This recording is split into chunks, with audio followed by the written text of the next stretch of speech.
नमस्कार शेतकरी बांधवांनो, राज्याचे कृषी मंत्री श्री दत्तात्रय भरणे यांच्या अध्यक्षतेखाली खरीप हंगाम 2025 पीक विमा वाटपासंदर्भात मंत्रालयात आयोजित बैठकीमध्ये कृषी मंत्र्यांनी खरीप हंगाम 2025चा पीक विमा तात्काळ विनाविलंब शेतकऱ्यांच्या खात्यामध्ये जमा करण्यात यावा अशा प्रकारचे स्पष्ट निर्देश विमा कंपन्यांना कृषी मंत्र्यांच्या माध्यमातून देण्यात आले।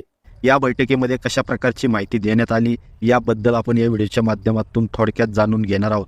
तरी व्हिडिओ नक्की शेवटपर्यंत पहा। खरीप 2025 पीक विमा निश्चिती संदर्भात मंत्रालयात आयोजित बैठकीमध्ये हंगामातील प्रधानमंत्री पीक विमा योजनेच्या अंमलबजावणीचा आढावा कृषी मंत्र्यांच्या अध्यक्षतेखाली आयोजित बैठकीमध्ये घेण्यात आला। बैठकीमध्ये भारतीय कृषी विमा कंपनी ICICI लोंबार्ड विमा कंपनी मार्फत राज्यात प्रधानमंत्री विमा योजना राबविण्यात येते। त्याचप्रमाणे या बैठकीमध्ये सोयाबीन, भात, उडीद, मूग, बाजरी इत्यादी पिकांच्या पीक कापणी प्रयोगाची आकडेवारी आणि भात व सोयाबीनचे तांत्रिक उत्पादन केंद्र शासनाच्या विमा पोर्टलवर नोंदवण्यात आले असल्याचे देखील निर्देशनास आणण्यात आले।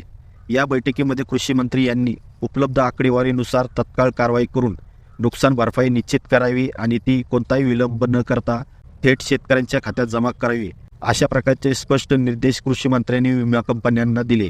यासाठी केंद्र शासनाकडे आवश्यक तो पाठपुरावा करण्याचे देखील निर्देश संबंधितांना कृषी मंत्र्यांनी या बैठकीमध्ये दिले।